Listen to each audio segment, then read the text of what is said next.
¿Cómo están? Muy buenos días, chicos. Ya se están uniendo ahí la mayoría.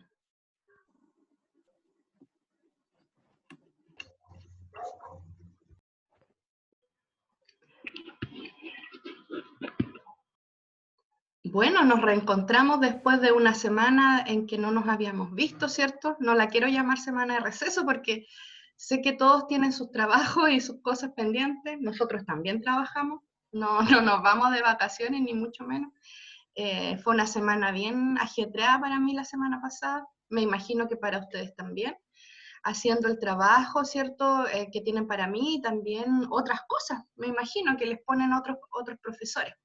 Entonces, en el fondo es como un hasta pronto de las clases, pero tampoco es como tirarse, ¿cierto?, en la cama y dormir, ¿ya?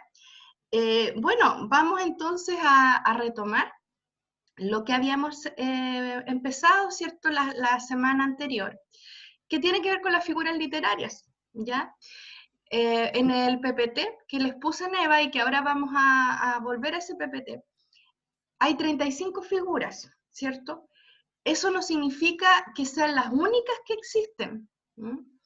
Hay muchas figuras literarias y es un listado abierto además, lo que significa que puede haber un caso, ¿cierto?, de un poeta que inventa una nueva figura, ¿ya?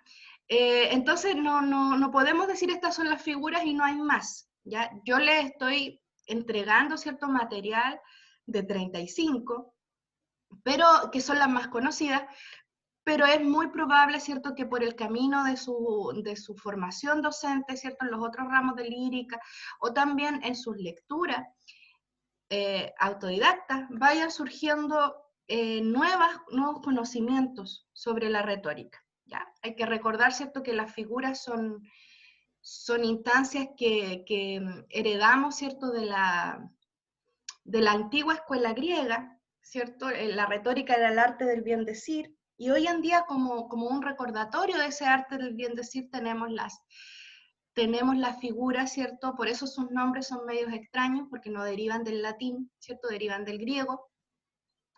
O sea, por ejemplo, si ustedes dicen repetición, claro, eso es latín, pero si decimos anáfora, ¿cierto?, que es el nombre que deriva del griego, ya es diferente. Bueno, entonces vamos a retomar con las figuras. Voy a compartir pantalla. Y también, ¿cierto? Profesora, Dime. disculpe sobre eso que mencionó de que puede que vaya algún autor que use otra o invente las figuras retóricas. Entonces yo, por Sí, ejemplo, en mi análisis, yo encontré algunas figuras que no vimos en clase y yo igual las puedo integrar. claro que sí, por O- supuesto, porque en el fondo tú estás haciendo un trabajo de un poema, ¿cierto? Y si ese poema presenta otro fenómeno, es bueno, ¿cierto?, que lo menciones. Sí, por supuesto. Eso estaría muy, muy bien, ¿ya? Entonces, para hacer un breve recorrido por lo que ya hemos visto, hay que recordar que hay eh, tres clases de figuras, ¿cierto? Además, recordar que la figura como tal se define como una desviación de la lengua, como una infracción, ¿cierto?, al uso habitual, y que ese significado, ¿cierto?, presenta algunos problemas porque, y en el fondo no se ha encontrado un significado más acorde a lo que es una figura, ¿ya? También, ¿cierto?, recordarles cuáles son los tipos. Los tres tipos están acá, ¿cierto? Las de dicción o fónicas, las de construcción o sintácticas, que tienen que ver con toda la parte morfosintáctica de un texto, ¿cierto? Las otras tienen que ver con su sonido. Y estas que son las semánticas, que se subdividen en dos grupos, unos que son los tropos o figuras de palabras. La palabra tropo significa sustitución, ¿ya? Son figuras que operan sobre la sustitución de un elemento por otro, y las figuras de pensamiento que no las hemos revisado con detalle y que lo vamos a hacer ahora, ¿cierto? Para hacer un breve recorrido, ¿cierto? Tenemos las de dicción, que corresponden al nivel fonológico, fónico de la lengua, y la madre de estas figuras es la aliteración, ¿no? Las demás son tipos de aliteración específicos, ¿cierto? A veces es que se repite un lexema o raíz, ¿cierto? En otras que se repite una palabra o un sonido en forma de cruz, ¿cierto? Pero son tipos de repetición en el fondo, de sonidos, ¿ya? No de palabras en realidad. La aliteración es una repetición de sonido. Cuando se repite una palabra ya es anáfora, y es una figura sintáctica, ¿ya? Entonces, cuando se repiten sonidos, estamos en presencia de la literación. Algunos estudiantes me escribieron, me decían si estaba bien, por ejemplo, hacer varias copias del poema e ir destacando en cada copia por nivel, es decir, una copia para la figura fónica, ¿cierto? Otra para la sintáctica.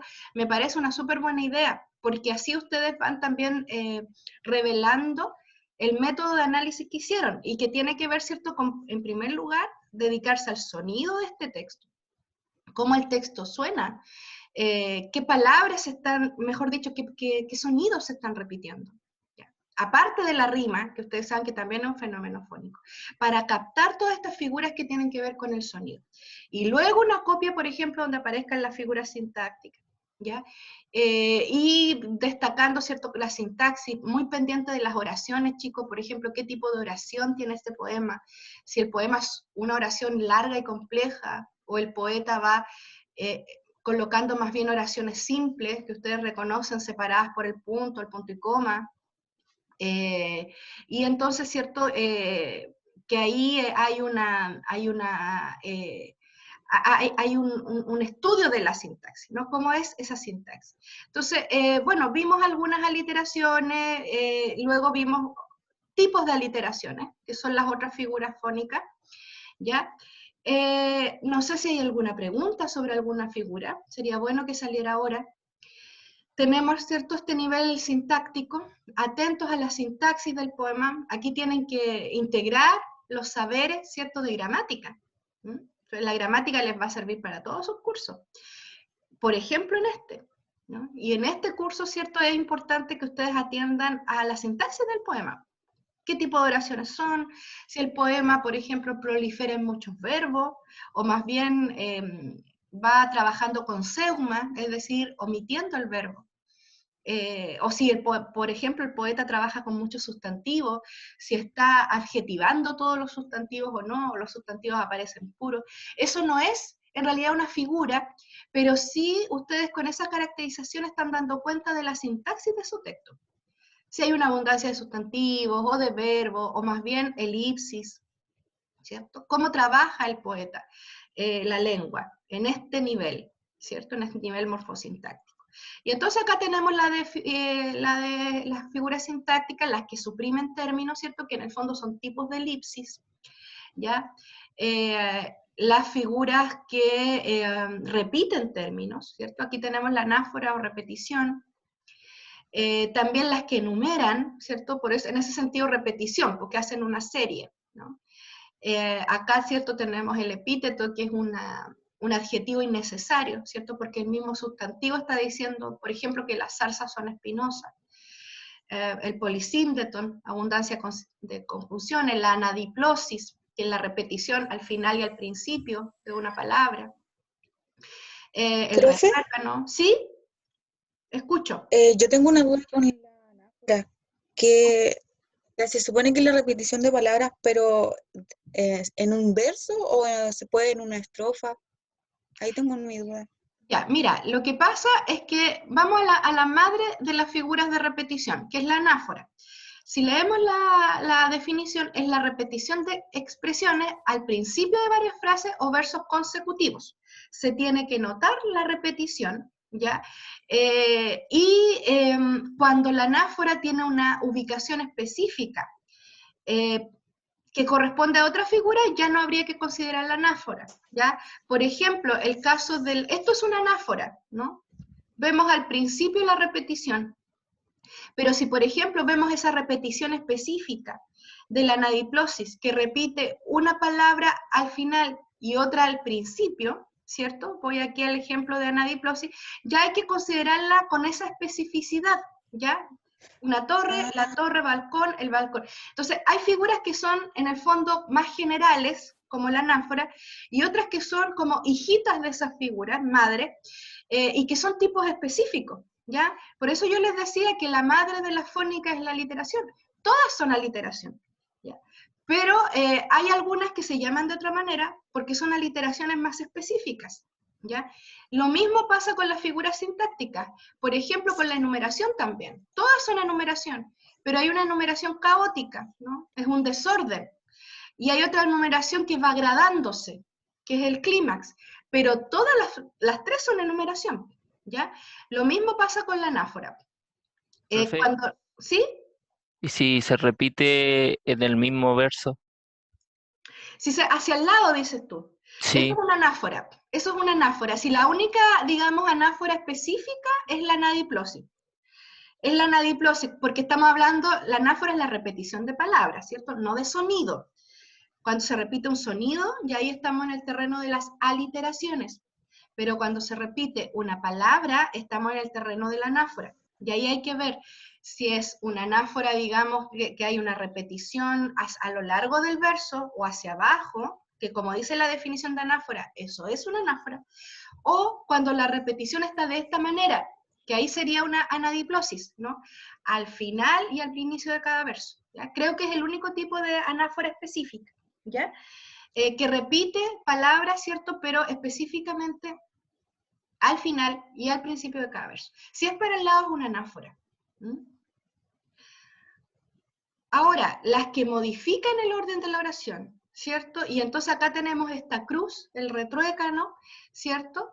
Que yo les decía que había muchas canciones que tenían retruécano, por ejemplo, esta de Diego Torres, ¿cierto? No esperes que la olvide, no olvide que la espero, no espere que la olvide, ¿cierto? Ahí está la cruz. Hay un chat acá, voy a dejar de compartir pantalla para leer el chat. A ver, dice, profesora, ¿y si la palabra empieza al principio de los dos primeros versos, también es anáfora? Sí, sí, Bárbara. La repetición es simplemente que aparezca dos veces, y ahí tienes una anáfora como muy sucinta, ya solamente sujeta a dos versos, pero ya al repetir un elemento tienes una anáfora, porque fíjense que eso altera la sintaxis habitual. Ustedes saben que los profesores de redacción les van a decir, por ejemplo, no repita tanto el qué, ¿cierto? Que el que yo le digo a mis tesitas, ¿cierto? El párrafo del que, ¿cierto? Todo que, o los que le dan la cual. Eso es una falta en la oración, en la sintaxis normal del discurso. Pero cuando decimos poesía, ¿no? Ya ahí ese es otro terreno, ¿no? Y están todas estas alteraciones de la lengua, como por ejemplo la repetición, ¿ya? Entonces, vuelvo a compartir pantalla ahora con la misma presentación. Y entonces, ¿cierto? Volvemos a la figura donde estábamos, que era el retruécano. Y el retruécano, ¿cierto? Tenemos esto que es una cruz, ¿cierto? El elemento, por ejemplo, puedes, aquí en esta cita de Bernard Shaw, se repite cruzado, ¿no? Al principio y luego al final, y el quieres también, al final y después al principio. Eso es un retruécano. Luego el hiperbatón, que es bastante conocido, ¿cierto? La alteración del orden, el isócolon, que sería el arreglo semántico y sintáctico, cuando coincide una estructura. O sea, acá, por ejemplo, tenemos pronombre exclamativo, ¿en qué Soledad Augusta me refiero? ¿Cierto? Pronombre exclamativo, sustantivo, adjetivo, y luego acá también, pronombre exclamativo, sustantivo, adjetivo. Eso es un isócolon, ¿cierto? También se conoce como paralelismo, que sería su nombre más traducido al español. ¿Ya? Y aquí también, en este ejemplo de Sor Juana, ¿cierto? También tenemos un paralelismo, tenemos un adverbio de lugar, un nombre propio, un verbo, artículo definido, adjetivo y sustantivo. Y acá se repite el mismo esquema sintáctico. Esto es un arreglo, ¿cierto? Es un arreglo, y por eso no es habitual en un discurso, digamos, qué sé yo, en una noticia o en un texto argumentativo. Serían faltas de redacción, ¿ya? Pero en la poesía son arreglos sintácticos, ¿ya? Bueno, el encabalgamiento, ¿cierto? Que también yo lo había explicado y que tiene que ver con que se corte, ¿cierto? Una estructura sintáctica que tradicionalmente va unida, ¿no? Como es el caso de esta forma verbal compuesta, ¿cierto? El verbo auxiliar, hayas, más el participio, se corta, ¿no? Va uno en un verso y el otro en otro verso, ¿ya? Y hay encabalgamientos más violentos, ¿no? Que es cuando se corta una palabra, ¿no? Como en este ejemplo, se llama encabalgamiento sirremático, ¿ya? Bueno, y también, ¿cierto? Vimos la posición, que es como la clásica frase explicativa, y ya aquí entramos a donde quedamos, que son los tropos, ¿no? El primer grupo de figuras semánticas. Y entonces el tropo lo que hace es producir un sentido figurado, ¿no? La madre de los tropos es la metáfora, la figura de sustitución por excelencia. Los tropos corresponden al nivel léxico-semántico de la lengua, ¿no? Van a trabajar con el significado. Y entonces, ¿cierto? Tenemos la comparación, que sería una especie de figura un poco menor que la metáfora, porque está estableciendo una semejanza, ¿cierto? Entre dos términos. A es como B, ese es el esquema de la comparación, mientras que la metáfora es A es B, ¿cierto? La identificación. Identificación, metáfora, semejanza, comparación, ¿ya? Y acá teníamos un ejemplo, ¿cierto?, que yo les daba con Violeta Parra, que el corazón está contento como un chirigüe, ¿cierto? Es un pajarito muy cantor, el chirigüe, ¿cierto? Y que generalmente está emitiendo sus sonidos, entonces la alegría del corazón se compara, ¿cierto?, con este pajarito tan agradable al oído, ¿cierto?, escucharlo, ¿ya? Lo mismo acá en Arauco tiene una pena, ¿cierto? Hay una comparación no tan común, que generalmente se compara con el cómo, ¿cierto? Pero acá ella está utilizando, ¿cierto?, una comparación que dice que algo es más que otro, ¿no? Y entonces también es un establecimiento de semejanza, pero ya no que son tan iguales, pero sí está estableciendo que uno es más que otro, ¿no? Entonces, Arauco tiene una pena más negra que su chamal, ¿cierto? La pena de Arauco, ¿cierto?, es negra, también está de alguna manera metaforizando el color negro con el dolor, ¿no? Y que eso, ¿cierto?, es más negro, ¿cierto?, más acentuado que el color del chamal que llevan las machi, ¿cierto?, en su vestimenta. ¿Mm?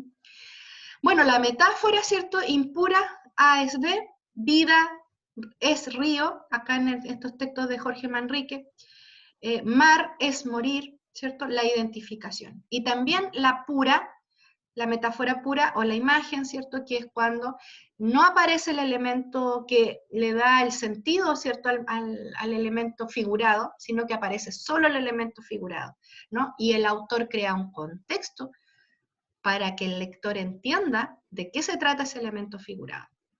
Lo vemos acá en esta canción, me dio dos luceros que cuando los abro, ¿cierto?, se entiende, ¿cierto?, que estos luceros son los ojos, producto del contexto que se crea en la misma canción, ¿no? Que ella abre estos luceros y distingue los colores, etc.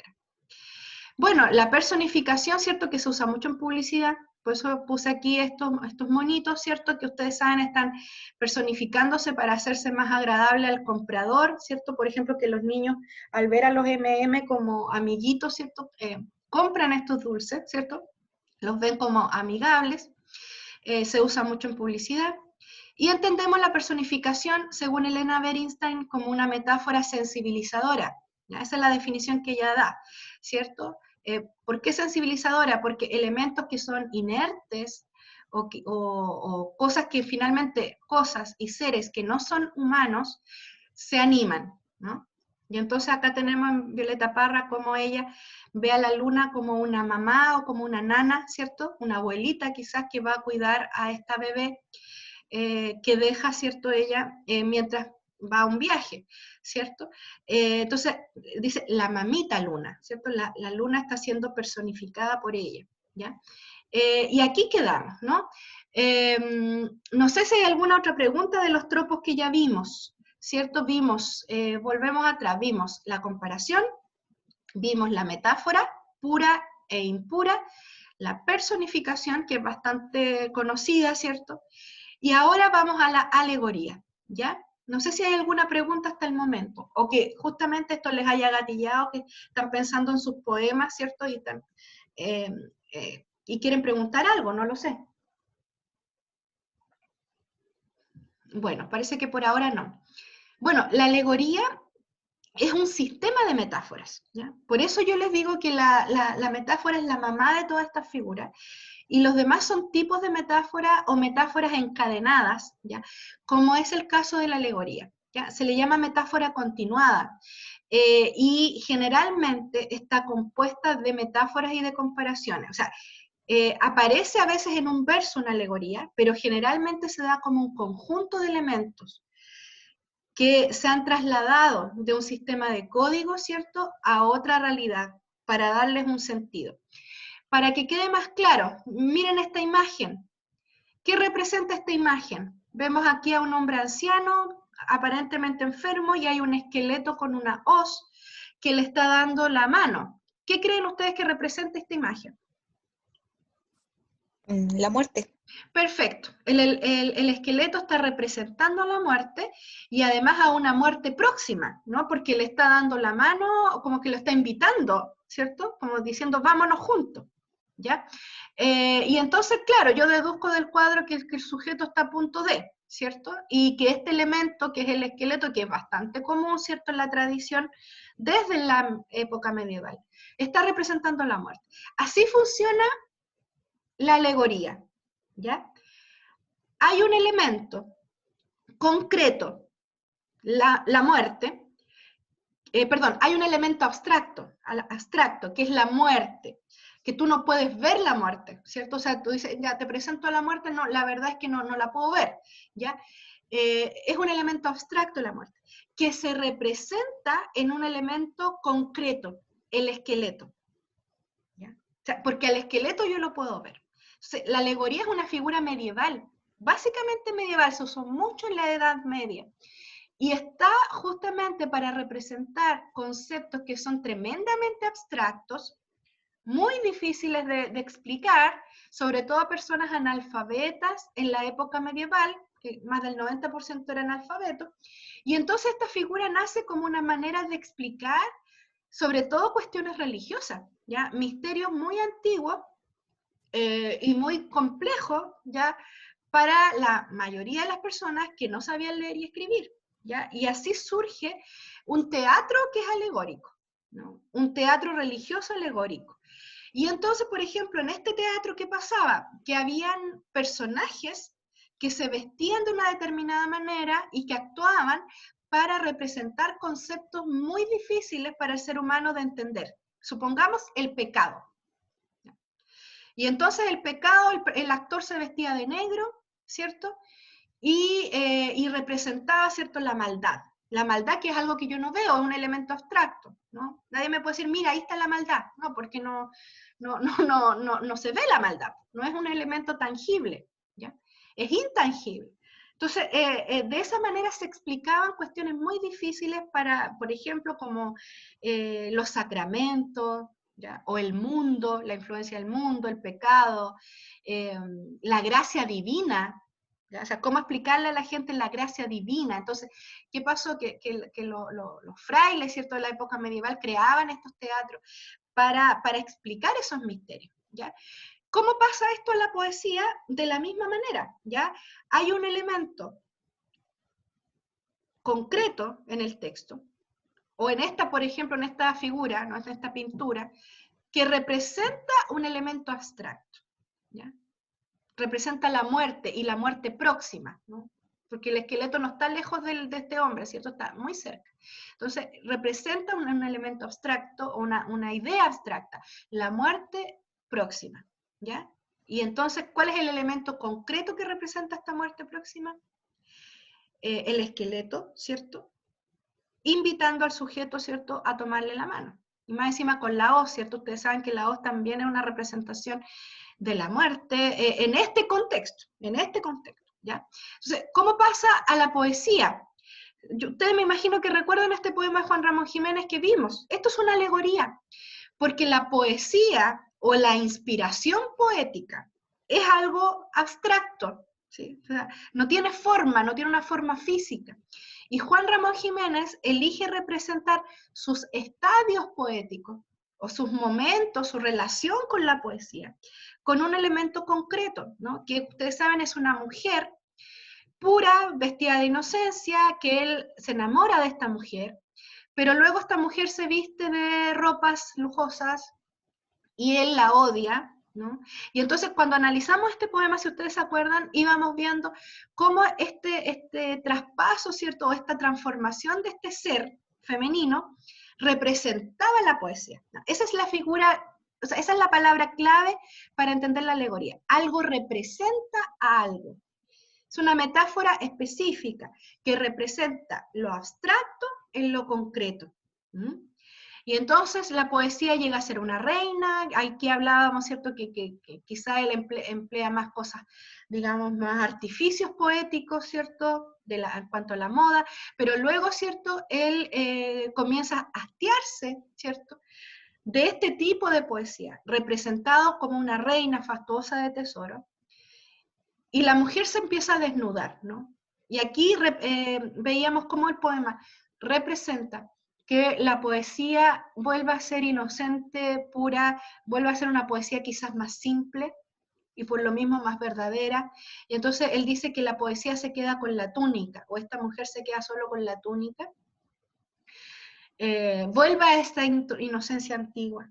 Y entonces el poeta vuelve a creer en ella. Y cuando se quita la túnica, ¿cierto?, ella aparece desnuda frente a él y ahí él descubre su pasión, ¿no? Y el lector entiende que esta mujer, no, que esto representa, ¿cierto?, al proceso del hablante con la poesía. ¿Mm? Y él la representa, la elige representar como una relación amorosa, incluso podríamos decir erótica, ¿cierto? Pero que en realidad él está hablando es un texto autorreflexivo, ¿no? Una poesía autorreflexiva, está hablando de la creación poética, pero que está representado con un elemento concreto, que es la mujer vestida, adornada, ¿cierto? Luego desnuda, que es la poesía que a él le gusta, una poesía simple, muy concreta, muy verdadera, alejada de artificios, ¿ya? Que sería la idea de los ropajes y de la fastuosidad de los tesoros de la poesía. Eso es una alegoría, ¿ya? Es muy famosa la alegoría de un libro escrito en poesía, escrito en verso, ¿ya? En verso alejandrino, y en la estrofa llamada Cuadernavía.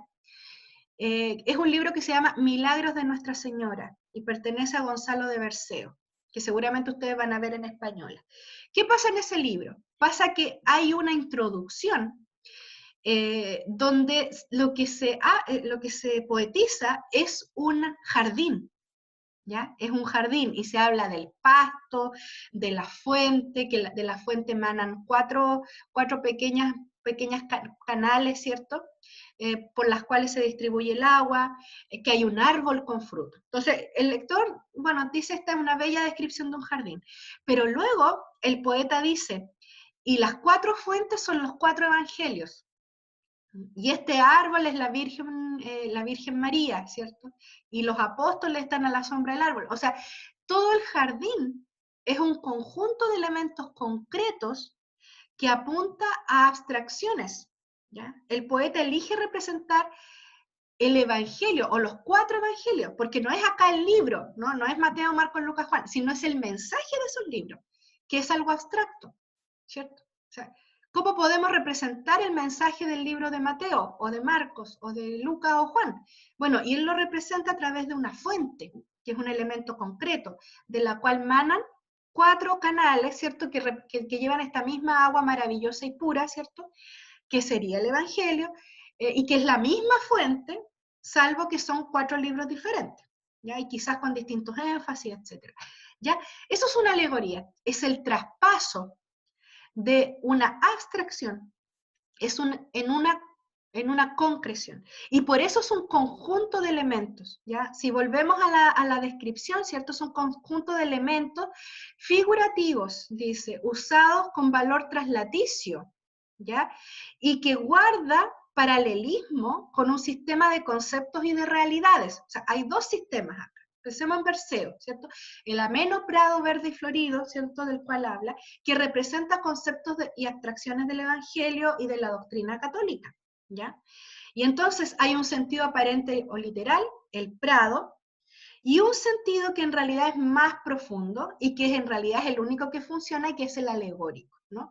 Que sería la doctrina católica en ese texto, ¿ya? Y en el poema de Juan Ramón Jiménez, ¿cierto?, tenemos que hay un sentido amoroso, erótico, ¿cierto?, en relación con una relación entre el hablante y una mujer, pero que en realidad cede su lugar a uno más profundo, ¿no? ¿Y qué es la relación del hablante con la poesía?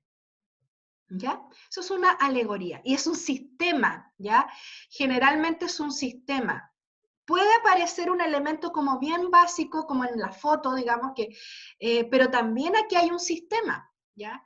Porque vemos que el esqueleto representa justamente el estado en que el cuerpo va a quedar. Sabemos, ¿cierto?, que los cuerpos se van despidiendo de la carne luego que mueren, ¿no? Y quedan los huesos, ¿ya? Y la hoz también representa el corte, ¿cierto?, de la vida, que algo se corta, ¿no? Se va a cortar el hilo de la vida, como se hablaba también alegóricamente en la época medieval, ¿no? Que la vida era un hilo, ¿cierto? Y entonces Taos cortaba el hilo, ¿ya? Y que están con elementos concretos representando abstracciones, ¿cierto?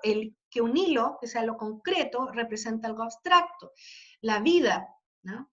Todos los años, los 80 años, por ejemplo, que vivió este caballero, ¿no? Y entonces Taos va a cortar el hilo, ¿ya?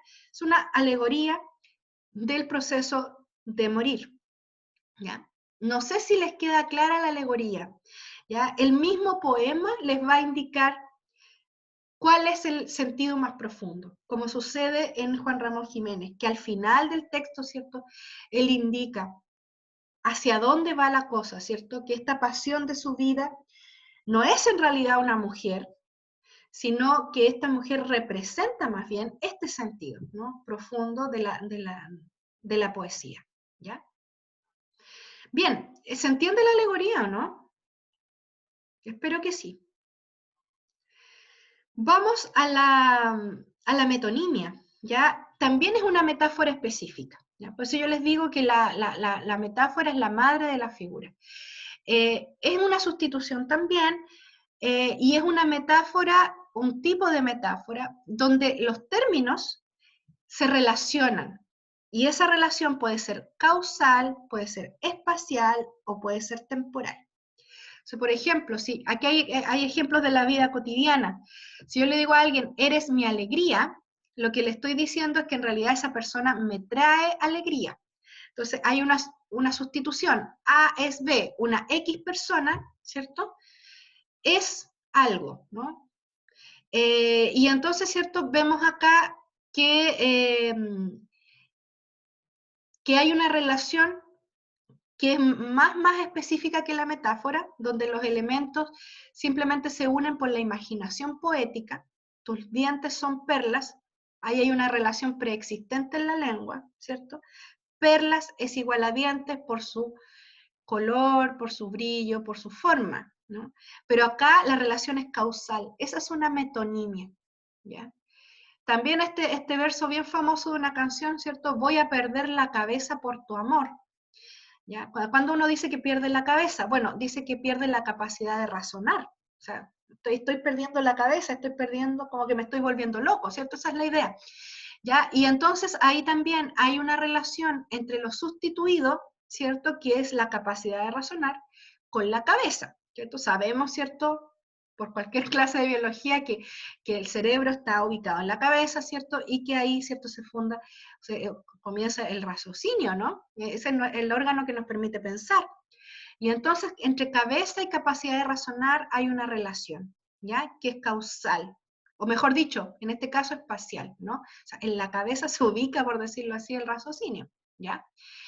Y por otra parte, acá tenemos otro ejemplo, la sustitución del hombre que toca el violín o del músico, ¿cierto? El músico experto, por el instrumento mismo, ¿ya? Entonces decimos, este hombre es un buen violín, o él es un buen violín.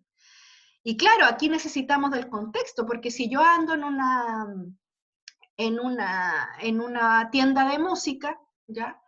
Y miro y empiezo a mirar los instrumentos, digo, este es un buen violín. Ya, ahí obviamente no hay metonimia, porque el contexto, ¿cierto?, me está llevando a que evidentemente yo sé que ando comprando y ando viendo, ¿cierto?, o ando vitrineando instrumentos, ¿cierto?, y vi este violín y me pareció bonito, o qué sé yo, bien hecho, ¿no?, bien confeccionado. Ahí no, ya, pero cuando se dice esto en relación a una persona, ¿cierto?, estaríamos hablando de una metonimia, ¿ya? La metonimia se usa mucho también en publicidad. Aquí hay una publicidad que utiliza bastante la metonimia.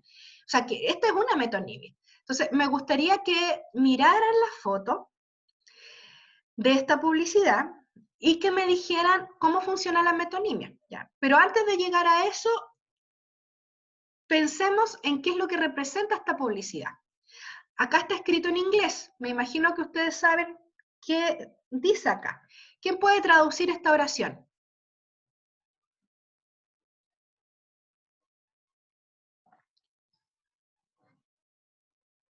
Ay, ¿cómo no van a saber? A ver, ¿cómo están los conocimientos del English? How long can you live? ¿Cómo el largo puede con tu vida? Creo que dice. Ya, no es tan exacta la traducción, pero sirve un poco, ¿no? ¿Cuánto quieres vivir? ¿Cuánto tiempo quieres vivir? Eso así se traduce, ¿cuánto tiempo quieres vivir? Y nosotros vemos a la izquierda un cigarrillo, ¿cierto? Ustedes ven también una especie de gradación numérica acá, como la de los gráficos, y vemos un cigarrillo que están comenzando a consumirse, ¿no? ¿Qué creen ustedes que representa esta publicidad?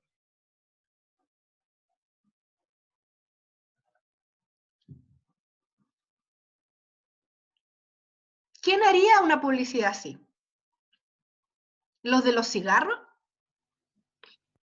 Lo Alguien del que área esté de en contra de los cigarros.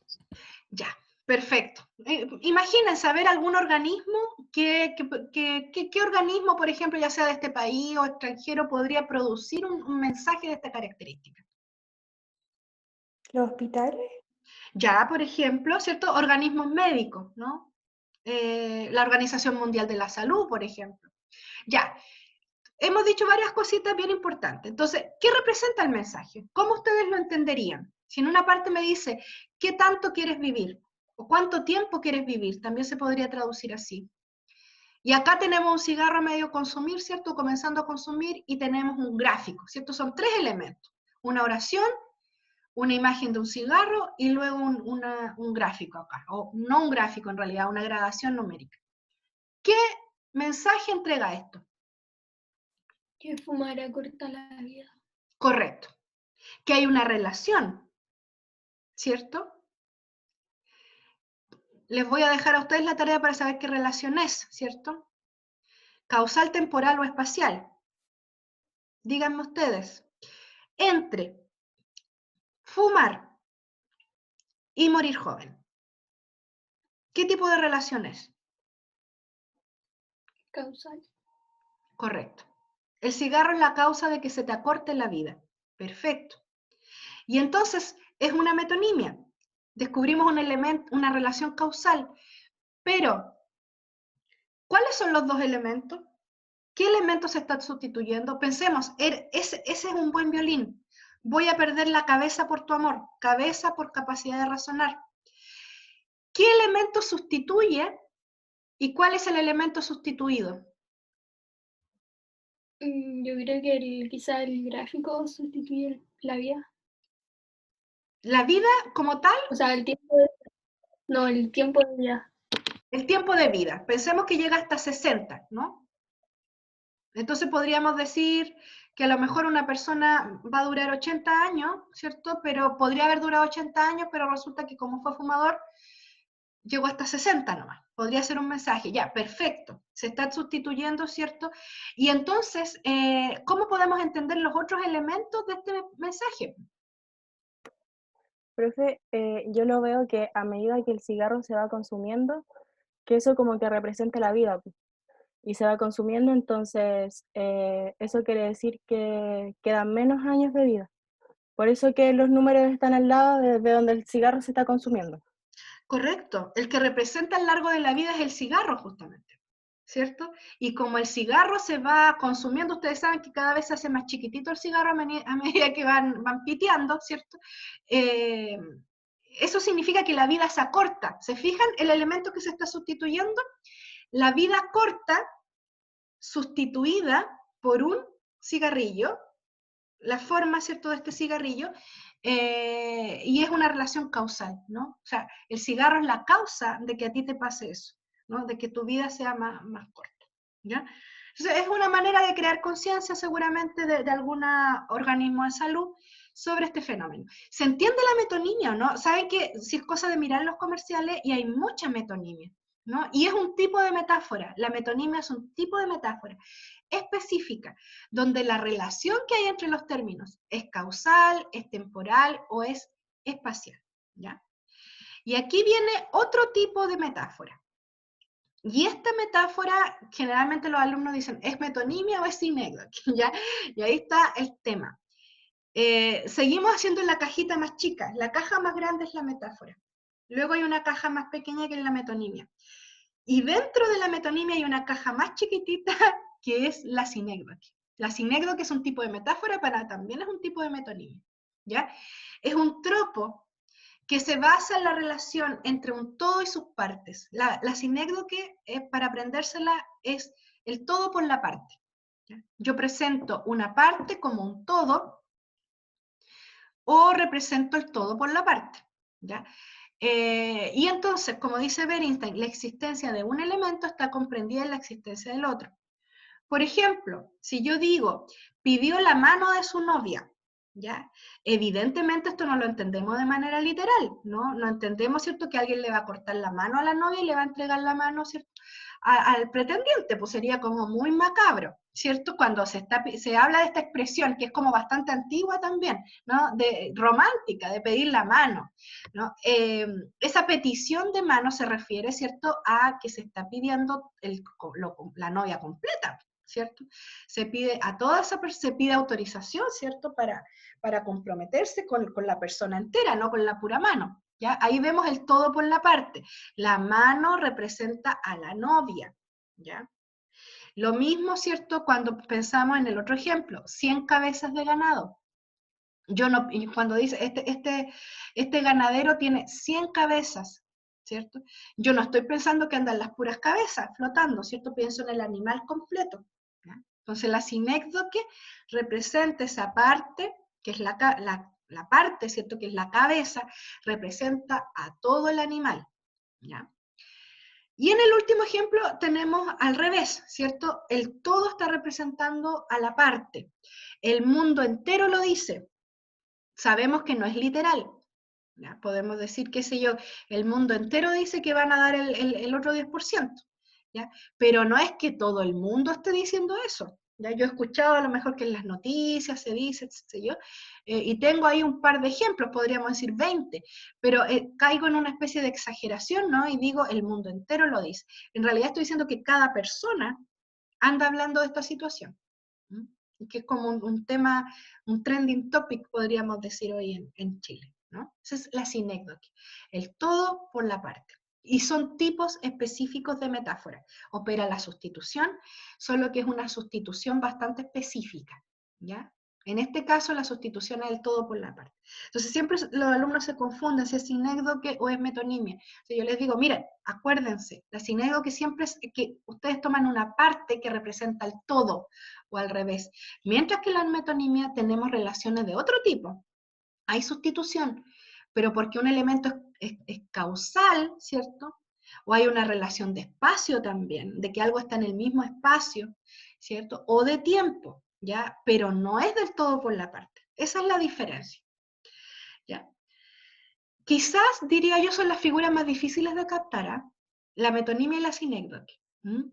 Pero también me puedo equivocar, o sea, lo que yo he visto, ¿cierto?, es más complejo. Generalmente el alumno asume que todo es metáfora, digamos, y no deja de tener razón, ¿ya?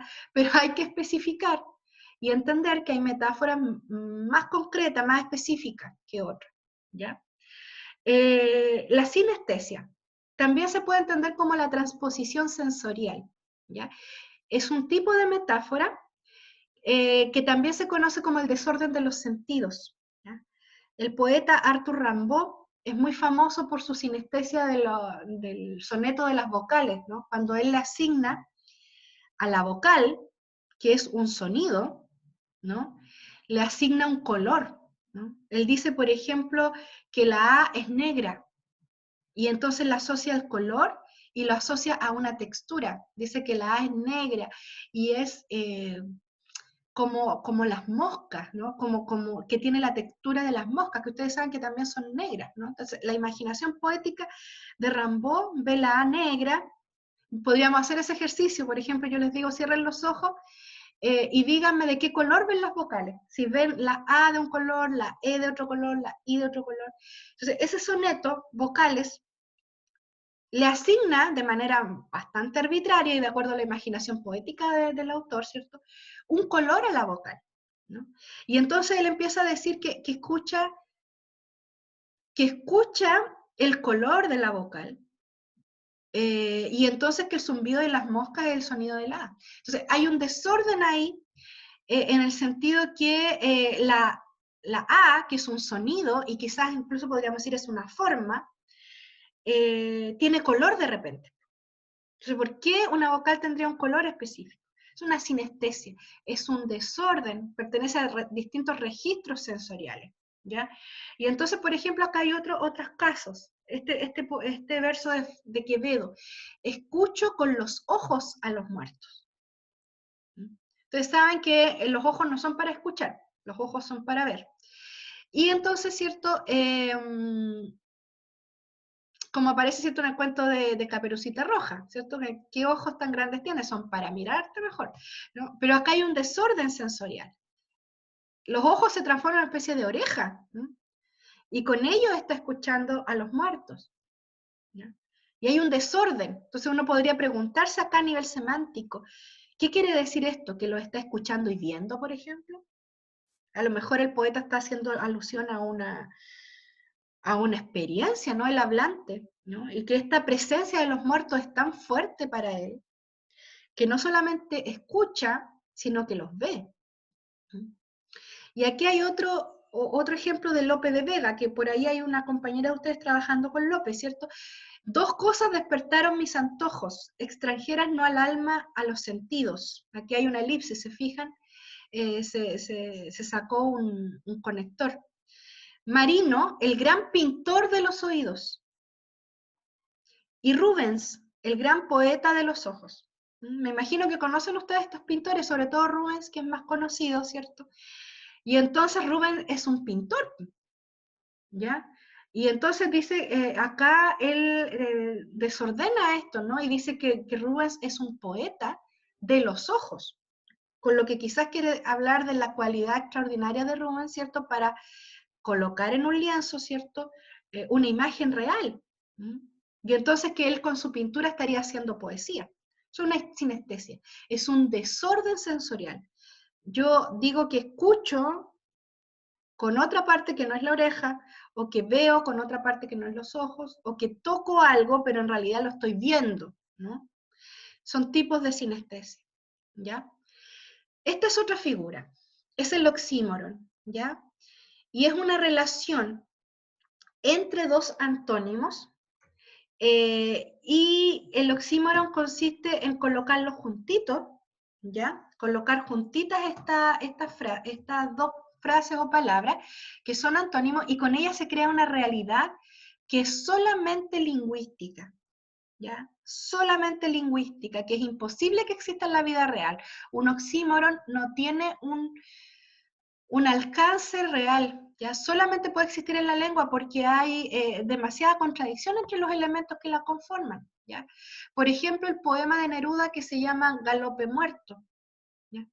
El galope de por sí es movimiento. Ustedes saben, han visto a los caballos galopar, ¿cierto? El caballo se está moviendo, entonces no puede existir un galope muerto, porque si fuera muerto no habría galope. ¿Se fijan? Un elemento contradice al otro de una manera completamente violenta, que no es posible que exista en la vida, ¿ya? O sea, si hay un galope muerto, no hay galope, ¿ya? O es muerto o es galope, ¿ya? Y entonces, ¿cierto? Ahí vemos un oxímoron tremendamente violento, que no puede existir en la vida real. Y acá vemos otro oxímoron, ¿no? En poco mar de luz, ve oscuras ruinas, ¿cierto? Y entonces vemos que hay una instancia, ¿no?, que es un mar de luz. Y entonces en ese mar de luz se ve una oscuridad. No puede ser, porque la luz, ¿cierto? Elimina la oscuridad. Un elemento excluye al otro. Son excluyentes, ¿ya? O sea, o hay oscuridad o hay luz. No pueden estar los dos. O hay galope o no hay galope, ¿ya? Lo mismo en este ejemplo del verso de Borges. Había en su andar como una graciosa torpeza. O es una persona camina de manera graciosa, que no se está refiriendo acá a como causar chistes, sino a una gracia especial, ¿cierto? A una armonía, ¿cierto? Aquí ese es el sentido de este adjetivo, un caminar armónico. Pero resulta que además dice que el sustantivo acá es torpeza. La torpeza de esta persona es graciosa, es armónica. ¿Cómo puede ser esto? O es graciosa o es torpe. Pero no puede ser las dos cosas. Entonces, el oxímoron no tiene un alcance en la vida real, ¿ya? A diferencia de otras figuras que también presentan contradicción, pero que tú puedes verlas, por ejemplo, o sea, que es posible concebirlas en la vida. Ya luego voy a ir a esas figuras para que nos entendamos. Pero el oxímoron no. Es imposible que exista en una realidad extralingüística. Solamente existe en la lengua. ¿Ya? Bien, chicos, es como, ya son las 10:03, vamos a hacer un recreo, ¿ya? Porque yo entiendo que estas figuras son como bien, bien pesaditas, ¿cierto? De digerir, de entender. Yo por eso les puse el PPT en la semana pasada, para que igual lo empezaran a mirar y a compararlo con sus textos. Entonces, vamos a hacer un recreo, ¿ya? Volvemos a las 10:13, ¿ya? Vamos a descansar 10 minutos. Y...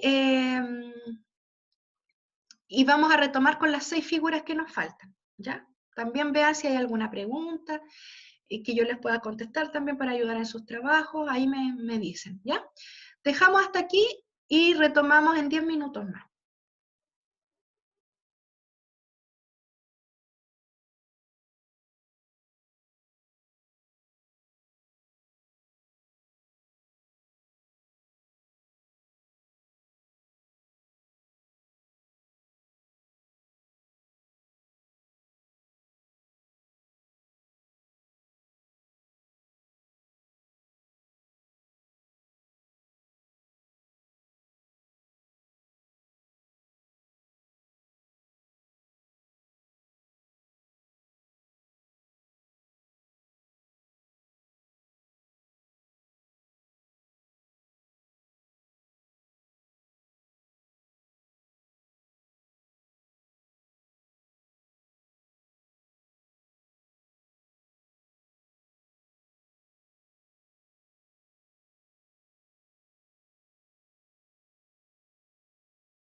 Bien, espero que estén por ahí para continuar con nuestra clase y volver, ¿cierto?, al tema de las figuras. Ya nos quedan poquititas que revisar.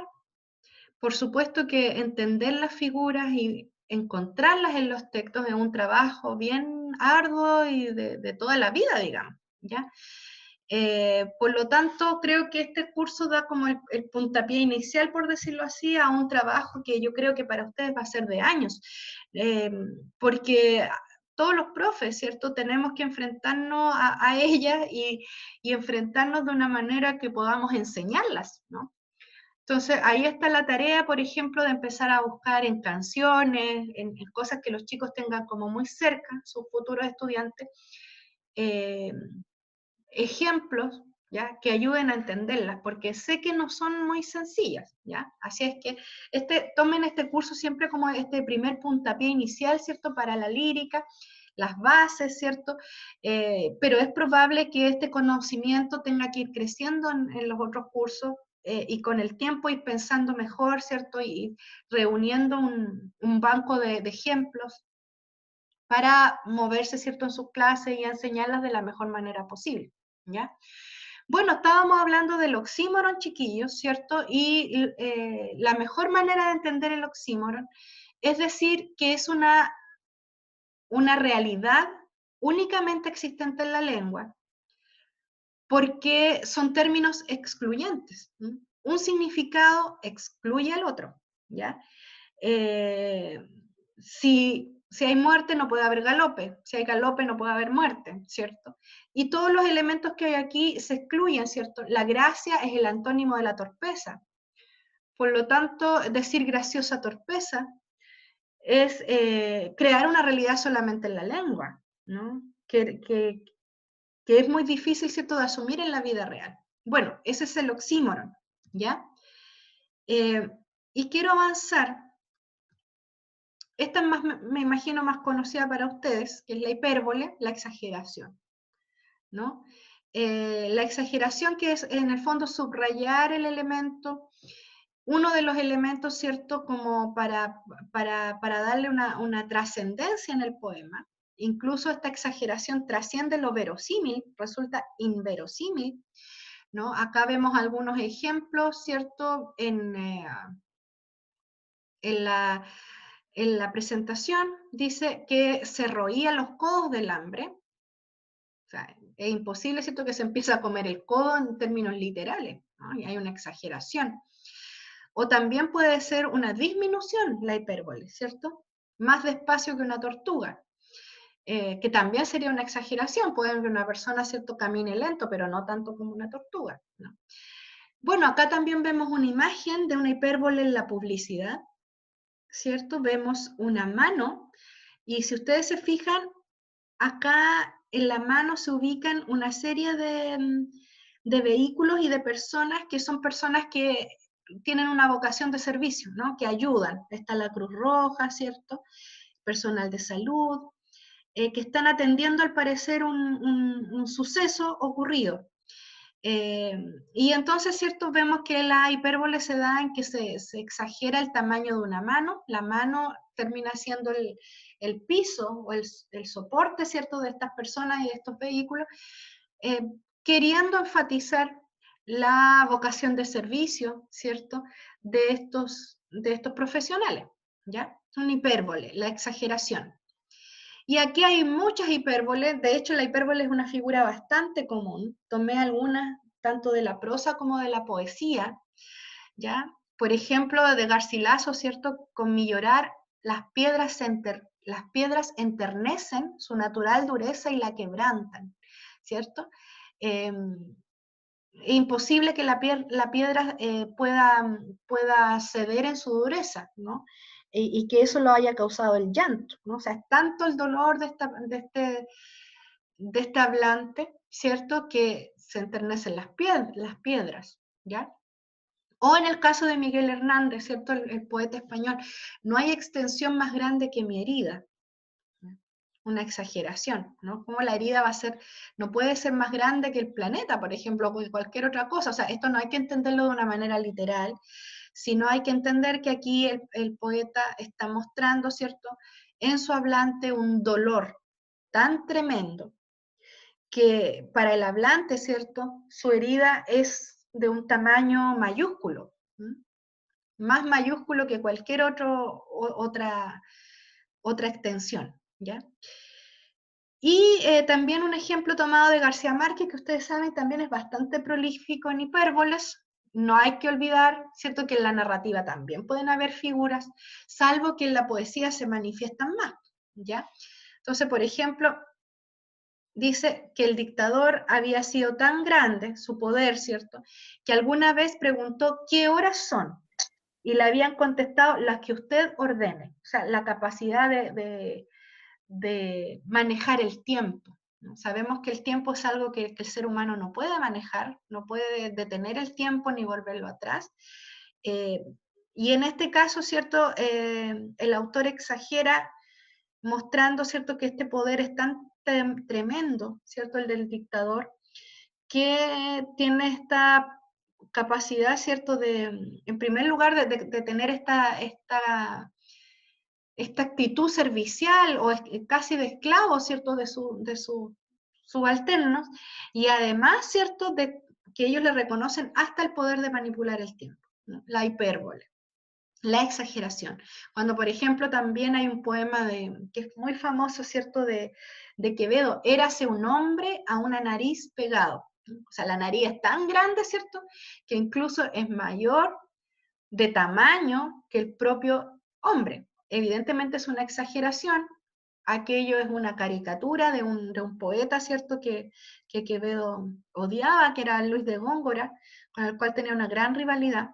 Entonces en ese poema lo que hace, ¿cierto?, que se llama A una nariz, se llama el poema, se ríe de la nariz de Luis de Góngora, ¿ya? Y entonces sigue, ¿cierto?, hablando que la nariz es superlativa, y da una serie de imágenes, el poema proporciona una serie de imágenes donde aparecen figuras, ¿cierto?, que recuperan esta idea de una nariz gigantesca, ¿no? Como por ejemplo un pez espada, ¿cierto?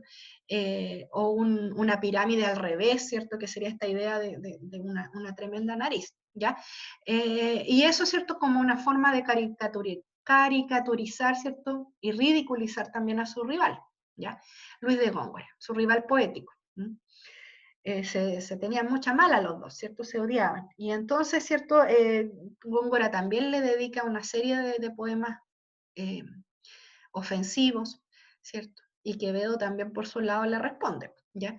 Y ahí tenemos una hipérbole. Érase un hombre a una nariz pegado, ¿ya? No es la nariz pegada al hombre, sino el hombre pegado a la nariz. Bueno.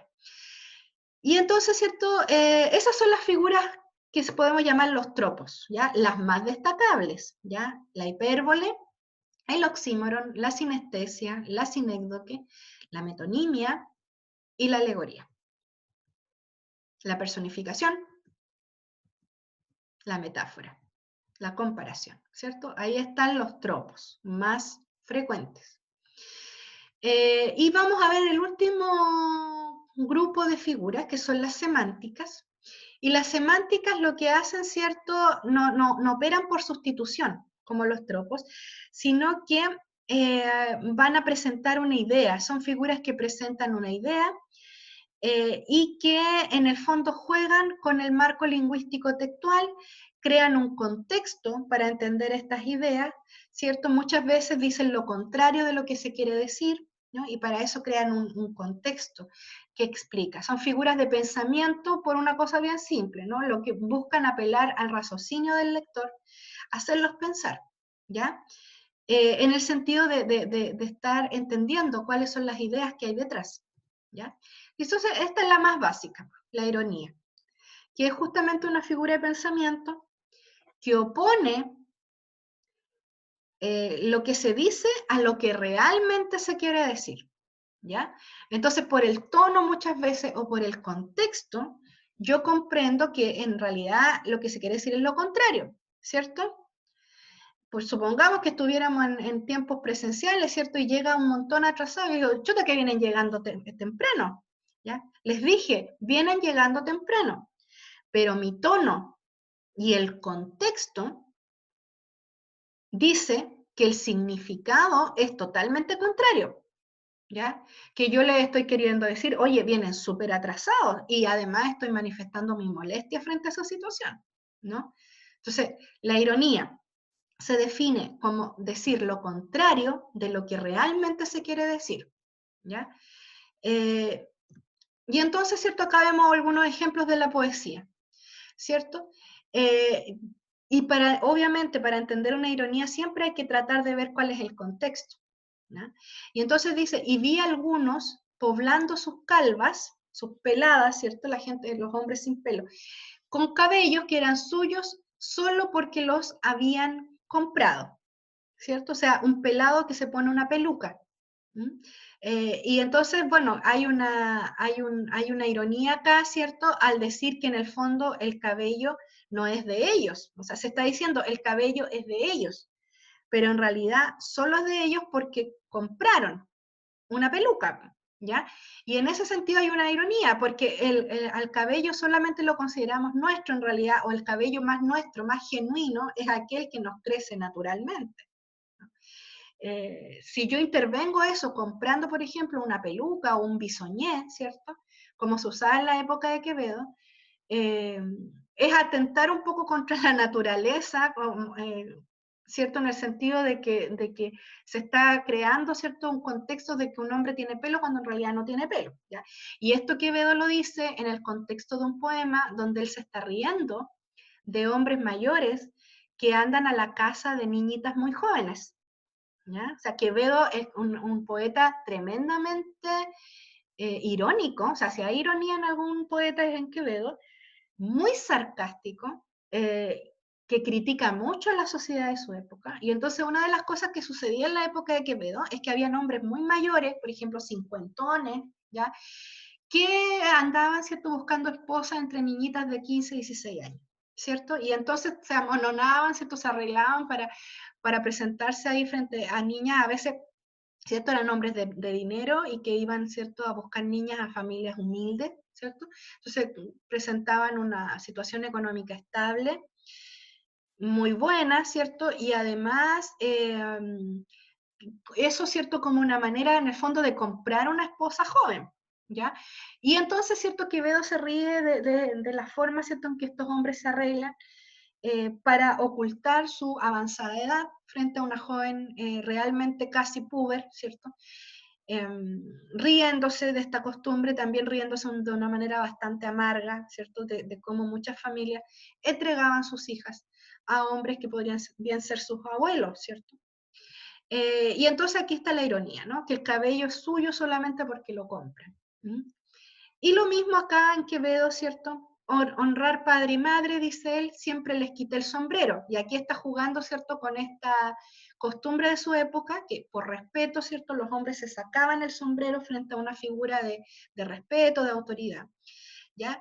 Pero resulta que quien está diciendo esto en el poema es un avaro. Entonces la frase cambia de sentido, no es que se saque el sombrero por respeto, sino que en el fondo les quitaba los bienes, ¿ya? Siempre les quité el sombrero, siempre busqué quitarle los bienes que tenían sus padres, ¿ya? Entonces, acá vemos que se dice lo contrario de lo que en realidad se quiere decir. La persona piensa que el lector, ¿no?, que se les quitó el sombrero por respeto, pero en realidad es falta de respeto, ¿no? Es falta de respeto de querer arrebatar los bienes, ¿no? Esa es la ironía. Luego tenemos la antítesis, ¿ya? Y la antítesis también contrapone una idea con otra, muy similar al oxímoron, pero la diferencia es que el oxímoron solamente se da en una realidad en la lengua, mientras que la antítesis es posible que tenga una realidad extratextual, y además otra manera de reconocerla es que generalmente los elementos de la antítesis tienen semas comunes. Ya ustedes saben lo que son los semas, me imagino, por sus clases de ciencias del lenguaje, ¿no?, de lingüística. Y entonces tenemos acá, fíjense en este poema o este verso de Góngora, que era un rival de Quevedo, ¿sí? El rival de Quevedo, el de la nariz, ¿cierto? Entonces tenemos, ayer naciste y morirás mañana. ¿Es posible en una realidad extralingüística? Sí. Por lo tanto, no es un oxímoron. ¿Es posible que alguien nazca ayer y muera mañana? Perfectamente. ¿Ya? Y también, ¿cierto? Hay semas comunes. Ayer y mañana son adverbios de tiempo y representan justamente un lugar en el tiempo. ¿Ya? Y lo mismo la muerte y el nacimiento, ¿no? Que representan las puntas de la vida, por decirlo así. Son semas comunes. Entonces vemos la oposición acá, una oposición antitética. El ayer se opone al mañana y el nacimiento se opone a la muerte. ¿Ya? Bien, esa es la antítesis. Aquí hay otro ejemplo. Generalmente la antítesis es tremendamente explícita y como yo les digo, los antónimos son casi perfectos. Ayer, mañana, nacer, morir. Fíjense acá en esta canción de Violeta Parra que se llama El centro de la injusticia. Mucho dinero en parques municipales. Aquí también fíjense cómo hay una elipsis de verbo. Mucho dinero se gasta haciendo o construyendo parques municipales y la miseria es grande en los hospitales, ¿cierto? Se opone dinero a miseria o riqueza y pobreza. Parques municipales que son un lugar de entretención, de diversión. Bueno, hoy sabemos desde la ecología que los parques son muy necesarios, ¿no? Pero pensemos que Violeta Parra está escribiendo esto en los 50, ¿no? Y ella percibe que hay necesidades más urgentes en su pueblo, ¿no? Entonces dice, ¿por qué se gastan los dineros, cierto, en lugares de entretención, de diversión, si la gente está, pero muy mal en los hospitales, ¿no? Los hospitales son paupérrimos. Y entonces, cierto, es importante aquí, de nuevo, la antítesis, la contradicción. Parques con hospitales, dinero con miseria. Y aquí otra canción de Violeta, ¿no? Arranca, arranca. No sé si la han escuchado esta, ¿no? Pero ella dice, empecé, terminé, fíjense, la contradicción, o sea, la oposición. Empecé, terminé, empecé cantando por travesura, o sea, por reírme, terminé llorando por amargura. Se opone, empecé con terminé, cantar con llorar, y travesura con amargura. O sea, la antítesis perfecta ahí de 3 elementos. ¿Ya? Empecé cantando por travesura, terminé llorando por amargura. La oposición de antónimos en un verso, ¿cierto? O a lo largo de un poema. Siempre la antítesis es bastante evidente, muestra semas comunes, ¿cierto? En sus elementos, y busca oponer. Y esta realidad es perfectamente extralingüística, a diferencia del oxímoron. ¿Ya? Bien, nos queda poco, nos queda otro elemento, ¿cierto? Que es la paradoja, otra figura similar, ¿cierto? La antítesis también es una figura de pensamiento. La idea es aproximar no dos términos opuestos, como el caso de la antítesis. Fíjense, aquí hay dos términos opuestos. En la paradoja hay dos ideas opuestas, que en apariencia son irreconciliables, solo en apariencias. ¿Ya? Recordemos que el oxímoron es totalmente irreconciliable. Acá en apariencia son irreconciliables, pero que mantienen una coherencia tremenda con un sentido figurado. Por ejemplo, veámoslo en la misma Violeta, en su canción Cantores que reflexionan. Busca la luz de la verdad, mas la mentira está a sus pies. Fíjense que, bueno, aquí habría una antítesis, podríamos decir, en verdad y mentira, pero esto es más profundo. Hay una idea detrás, ¿ya? Y aparentemente esto no se reconcilia. Buscar la verdad no se reconcilia con que haya mentira cerca. Y entonces podríamos interpretarlo esto de muchas maneras, ¿no? Que hay una persona que busca la luz de la verdad, que busca decir la verdad, pero que hay un contexto que lo impulsa a mentir. O que está tan engañoso el contexto que la verdad no se encuentra. ¿Ya? Entonces, aparentemente es irreconciliable buscar la verdad y decir mentiras, aparentemente es irreconciliable, pero aquí hay una idea de trasfondo, y es el hecho que parece que la verdad fuera inencontrable, producto de que hay mucha corrupción, mucha maldad, mucha mentira, que es tanto, ¿ya?, que no hay cómo defenderse, digamos, y que la verdad no se encuentra, ¿ya? La paradoja. ideas aparentemente irreconciliables, pero que podríamos decir aquí hay un sentido, ¿ya? En eso se diferencia de la antítesis. La antítesis siempre va a tener una oposición antónima, ¿ya? Y acá hay ideas que aparentemente no se reconcilian, pero que sí tienen un sentido. Aquí hay otros ejemplos, ¿ya? Este ejemplo de Teresa de Ávila es súper conocido, ¿ya? Fíjense, vivo sin vivir en mí, y tan alta vida espero que muero porque no muero. Entonces, ¿cómo esto? Vivo sin vivir. Entonces, podría pensar esto es un oxímoron, digamos. Claro, vivo sin vivir y muero porque no muero. Pero si yo pienso esto, a diferencia del galope muerto, que no es posible que exista, esto sí tiene una posibilidad. Y es el hecho de que Santa Teresa está presentando dos conceptos de la vida y de la muerte, ¿cierto? Está hablando de la vida y de la muerte literal y de la vida y de la muerte espiritual. Y entonces ella vive literalmente, pero vive sin vivir espiritualmente, porque para ella, está empezando que esta es una poeta mística, ¿cierto? El que está trabajando, ¿cierto?, con Teresa de Ávila o Santa Teresa de Jesús, me entiende lo que estoy diciendo, ¿cierto? Una poeta del área del misticismo español. Y entonces ella, para ella, ¿qué es la vida? ¿Cierto? Es gozar en el cielo con Dios. Y entonces por eso ella dice que vive sin vivir, porque para esto, para ella respirar, tomar desayuno, qué sé yo, no es vida. La vida es otra cosa para ella. Entonces no es que se opongan, no es galope muerto, es que en el fondo aquí hay un concepto de vida y aquí hay otro concepto de vida. Ella vive, respira, come, se alimenta. Estoy diciendo la redundancia, come, ¿cierto? Respira, duerme, ¿ya? Pero eso no es vida. Vive sin vivir. Vive materialmente, pero no vive espiritualmente. ¿Cómo lo sé? Porque ella espera una alta vida, ¿cierto? Aquí ya no especifica. O sea, esta es una baja vida, yo quiero una alta vida. Y entonces muero espiritualmente porque no muero literalmente. O sea, en resumen, me quiero morir. Me quiero morir porque resulta que en ese momento yo voy a gozar de la vida, de lo que yo realmente entiendo por vida. ¿Sí? Y entonces es una paradoja en el sentido que presenta ideas que aparentemente son irreconciliables, pero que se reconcilian perfectamente si yo busco su sentido más profundo, ¿ya? Y entonces, acá lo que se opone es vida material versus vida espiritual, y lo mismo. Para ella la vida material equivale a la muerte espiritual, ¿ya? Y entonces por eso ella va a vivir como quiere, con esa alta vida, cuando se muera. Y entonces cuando su alma o su espíritu, ¿cierto?, sea llamado hacia lo que ella llama, ¿cierto?, en sus textos, el amado, ¿no? Dios.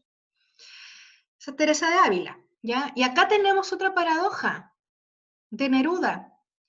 Fíjense, yo te amo para comenzar a amarte, para recomenzar el infinito. Yo no podría ya aquí pensar, pero ¿cómo voy a recomenzar el infinito si el infinito no tiene principio ni final? Y sigo leyendo. Y para no dejar de amarte nunca, por eso no te amo todavía. Entonces me puede decir que en medio enredo, digamos. O sea, te amo para comenzar a amarte, para recomenzar el infinito. Y para no dejar de amarte nunca, por eso no te amo todavía. O sea, ¿cómo podríamos entender cuál es el sentido profundo de estos versos de Pablo Neruda? ¿Cómo lo entienden ustedes? Así como hemos explicado este de Teresa de Ávila. ¿Qué ideas se les ocurre para darle un sentido profundo a estos versos? Porque podríamos decir, bueno, ¿la ama o no la ama? ¿Te amo o no te amo? No puedo hacer las dos cosas al mismo tiempo. Bueno, al parecer en estos versos sí se puede. O sea, ¿cuál es el sentido profundo de esta estrofa? ¿Creen ustedes? Díganme sin miedo.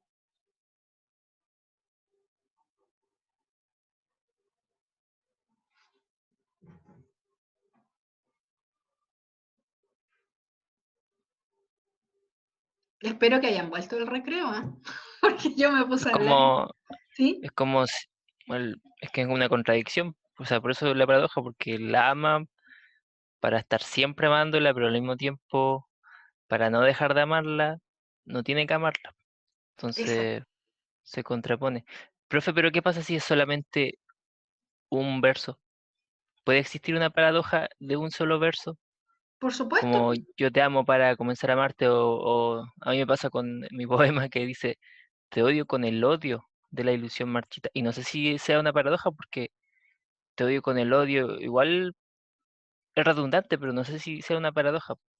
Pero fíjate que léeme el verso de nuevo. Te odio con Te el odio con odio. el odio de la ilusión marchita. Creo mira, no sé, tú eres el que está haciendo el análisis, pero ¿cuál es mi visión de ese verso? Creo que el poeta o el hablante concibe bastantes tipos de odio, ¿no?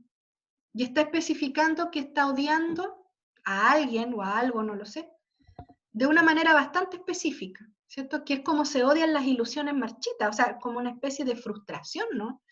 Porque yo pienso cuando he estado ilusionado, ¿no?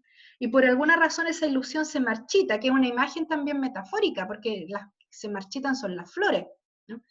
Claro. Flor es a ilusión, ¿no? Y entonces la ilusión se marchita como una flor, o la ilusión es la flor, ya.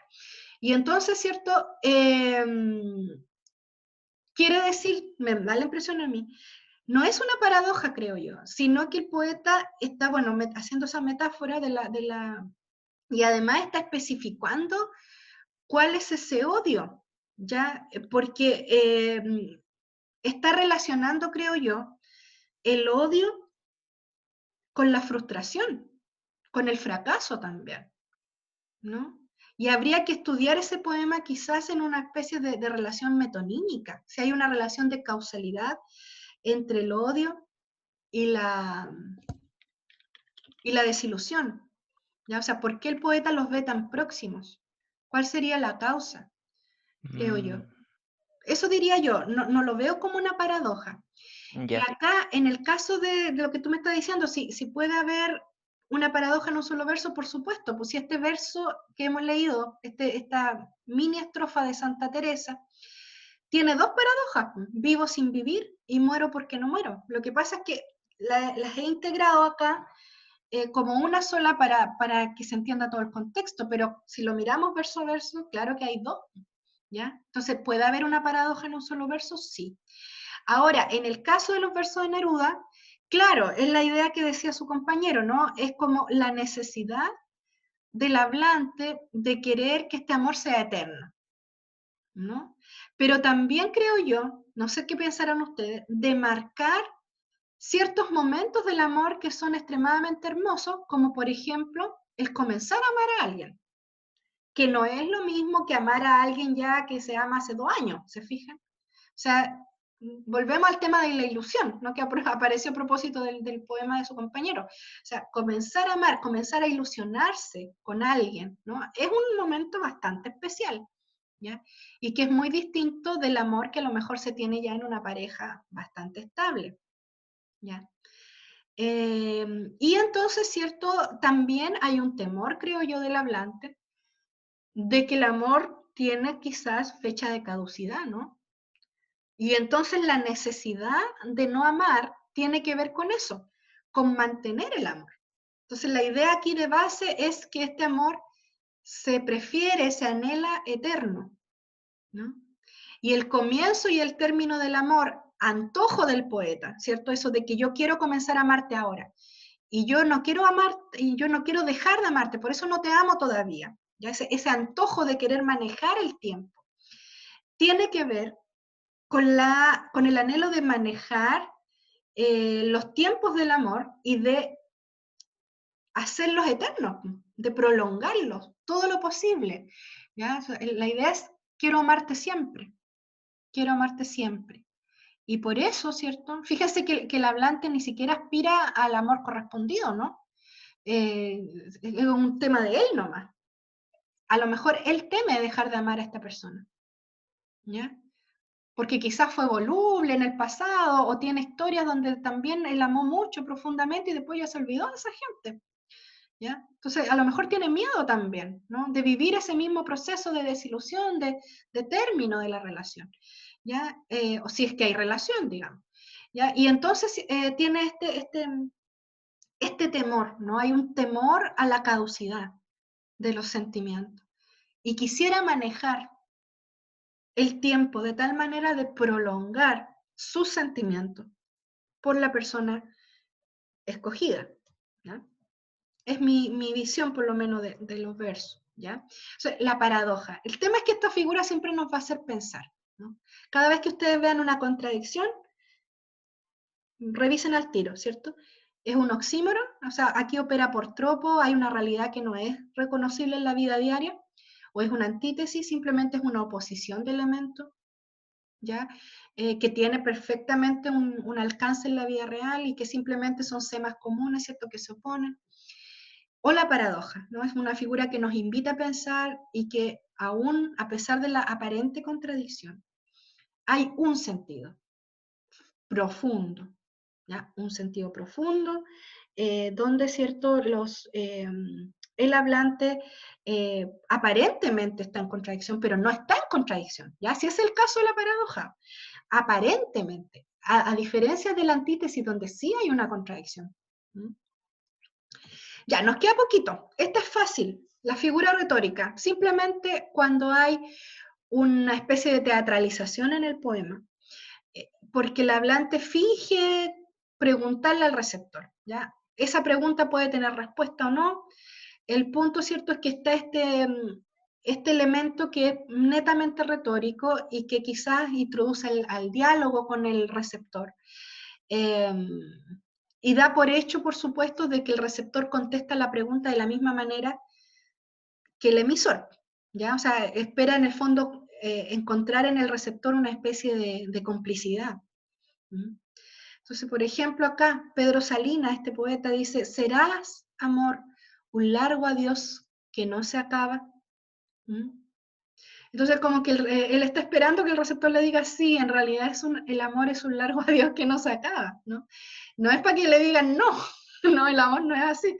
Ya se pretende establecer un diálogo cómplice, ya, con el emisor. Y la reconocen por los signos de interrogación. Cada vez que hay un signo de interrogación ahí, que hay una pregunta, a menos que sea un diálogo explícito en un poema, ¿ya? Que ahí ya no sería una pregunta retórica, pero si el hablante está discurriendo sobre un tema y elige preguntar, a veces incluso sin los signos de interrogación, a veces una pregunta indirecta. Hay ahí una pregunta retórica, ¿no? ¿Serás, amor, un largo adiós que no se acaba? Qué terribles versos, porque por una parte el amor no se termina, pero es un largo adiós. O sea, es como siempre estar despidiéndose de una persona que uno quisiera retener, ¿m? Mantener al lado de uno. Pero por alguna razón el hablante percibe que en realidad el amor se trata de estar siempre despidiéndose de la gente que uno ama y no de retenerla. Ahí da para pensar mucho en las preguntas retóricas. O sea, ¿por qué el poeta, por ejemplo, concibe que el amor no es un encuentro? Como tradicionalmente la gente entiende el amor. El amor es el encuentro, ¿cierto? Entre dos personas que se atraen, ¿cierto? Que se gustan, que tienen temas en común, o sea, todo lo que ustedes quieran. Ya, pero ¿por qué el poeta no se lo imagina como un encuentro? ¿Por qué el poeta se lo imagina como un adiós? Y un adiós largo, además un adiós que casi agonizante, que yo esto lo estiro, lo estiro, lo estiro y no, como que no llega el momento final. ¿Ya? Y uno podría decir, claro, es la prolongación, ¿cierto?, del amor, qué sé yo, pero ¿por qué un adiós? ¿No? ¿Por qué un adiós? ¿Por qué no un saludo? Una bienvenida incluso, ¿cierto?, a un ser amado. Entonces, ahí la pregunta retórica, si ustedes encuentran figuras de pensamiento, tienen que pensar en ellas, ¿ya? En todos sus trabajos, o sea, cada vez que aparezca una figura de pensamiento, o sea, el poeta me está invitando a pensar. ¿Mm? Y en mi análisis yo no puedo decir, no, que aquí hay una pregunta retórica. Bueno, ¿y a dónde me lleva la pregunta retórica? Que ese es el tema, ¿ya? Ese es el tema. O sea, hagamos las operaciones que también el hablante nos invita a hacer. Si nos está formulando una paradoja, si nos está formulando una pregunta retórica, pensemos y veamos hacia dónde va esa situación. Ya no sé qué me podrían decir ustedes, y por qué el amor no se concibe como una bienvenida, como un encuentro. Quizás habría que leer todo el poema para hacerse una idea, ¿no? O sea, pero yo también podría elucubrar en qué situación el amor se podría considerar simplemente un largo adiós. Quizás en una relación prohibida, quizá en una relación que al final las personas se aman, pero terminan siempre peleados, ¿ya?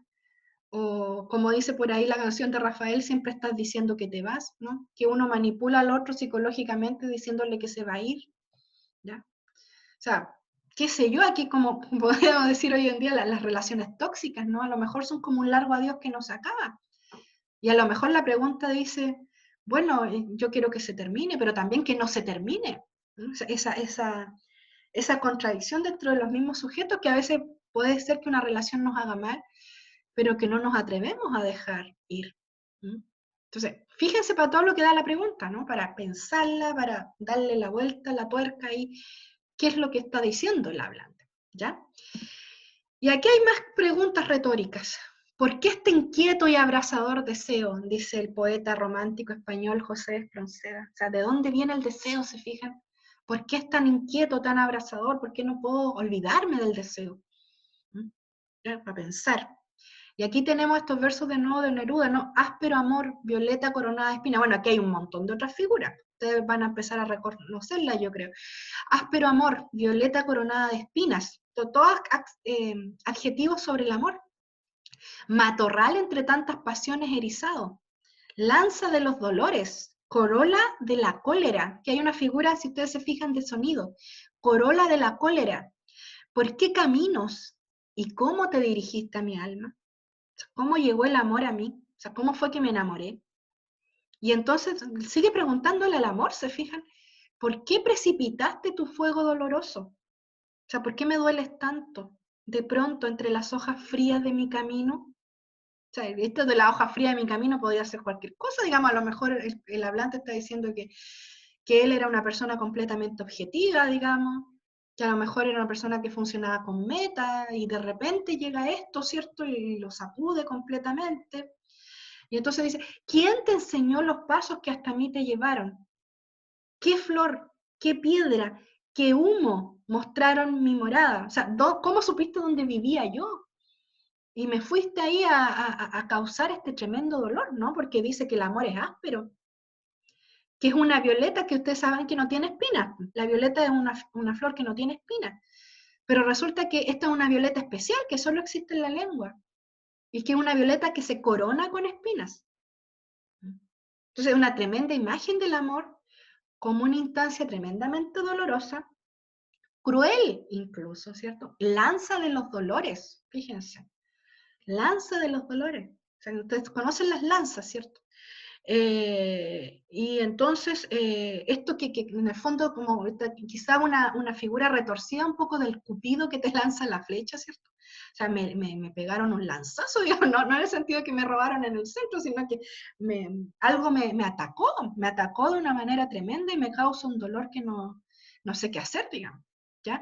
Es este poema, ¿no? de Neruda, estos versos que hablan tremendamente, ¿cierto?, del dolor que se siente al amar, o que algunos sienten al amar, podríamos decir. Esa es la pregunta retórica, ¿ya? Y por último, el apóstrofe, que es una figura, ustedes me van a decir cuál es la diferencia entre la actitud lírica que se llama apóstrofe. Bueno, es un tema aquí en el fondo de que ustedes saben que el poema no es totalmente de actitud apostrófica, pero hay un verso que puede tener significado importante, ¿cierto? Porque se llama la atención de alguien, y entonces se interrumpe un discurso, ¿ya? Para apelar a un receptor, ¿no?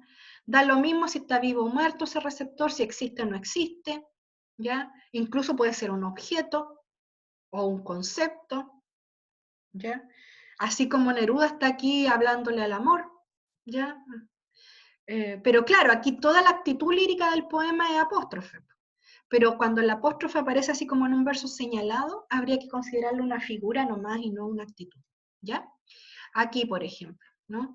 Y entonces tú, cuyas aguas bajan sonorosas, fíjense en el adjetivo, sonorosas, en crecido caudal de la montaña, está hablando al río, ¿cierto? El río tiene aguas, ¿cierto?, que bajan de la montaña, que emiten un sonido, sonorosas, fíjense, a lo mejor es el sonido del agua que se me presenta en esta literación, crecido caudal, aquí hay una cosa con la C, cuyas, crecido, caudal, ¿ya? Y algo con la O también, sonoroso, o sea, la misma palabra está tremendamente aliterada, ¿ya? Y acá, ¿cierto? Otro apóstrofe de Rodríguez Galván, rey del Anáhuac, noble varón, Guatimoxín valiente, indigno soy de que tu voz me halague, ¿cierto? Se refiere a este indígena, ¿ya?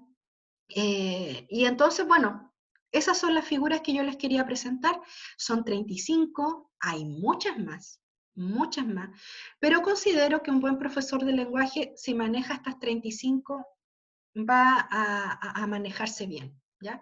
Por supuesto, la invitación siempre a estar creciendo en conocimiento, ¿cierto? Buscar más figuras, ¿cierto? Aprenderse bien estas primero, por supuesto, ¿cierto? Y hacer crecer también su conocimiento de otras figuras a lo mejor que no hemos mencionado, por ejemplo, no sé, qué sé yo, ¿cómo se llama esta? La hipálaje, otras como la éfrasis, ¿no? Que son otras figuras quizás menos comunes, pero que también existen, ¿ya? Entonces la invitación es a seguir conociendo figuras, a terminar su trabajo también. Y bueno, en estos minutos finales que no nos quedan tanto, yo pensé que íbamos a alcanzar a analizar un poema, bueno, queda para mañana. Yo lo escucho, si hay alguna pregunta sobre las figuras, sé que hay un gran abismo aquí entre entenderlas y reconocerlas, ¿cierto? Y hay aquí un largo camino que para mí es de aquí hasta enero, ¿ya? En este curso por lo menos, pero también para toda la vida de ustedes profesionales, ¿ya? ¿Hay alguna pregunta? Le estoy respondiendo acá en privado también a una alumna por el chat que me mandó un mensaje en privado.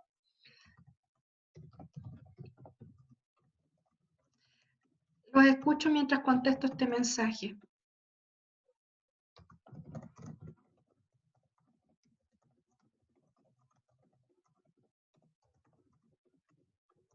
Profesora, yo tengo una duda, pero no tiene que ver con las figuras retóricas, tiene que Ya ver te con la escucho. rima. Ya, Dime. lo que pasa es que la distribución de la rima de mi poema no encuentro alguna que hayamos visto, entonces no sé si a veces los poemas pueden no tener una distribución específica o algo así. ¿Estás segura que no es ni consonante ni asonante? ¿O te refieres a la distribución? Sí, la distribución. Sí, encuentro consonantes libres y todo eso, pero la distribución, no hay una... Por ejemplo, pero entonces, ¿cómo sabes que es rima? Si finalmente la repetición es lo que hace la rima. O sea, si por ejemplo se repiten dos versos gemelas, si se repiten dos versos alternados, es justamente alternada, ¿o no? Ah, entonces la puedo poner así, porque es que yo pensaba que eso iba por verso, o sea, por estrofa. Entonces la puedo ir viendo por verso. Claro, pues, o sea, a ver, ¿cómo es tu esquema de rima? ¿Lo tienes ya con letra o no? Sí. Sí. Ya, a ver, dime cómo es el esquema. A, B, C, ¿cómo es? Por ejemplo, en la primera es A, B, A, C, D, B, C. De nuevo, A, B, A. Es A, B, A, C, D, B, C. Bueno, yo lo que veo, por ejemplo, en la rima, caso de la rima A, veo rima alternada.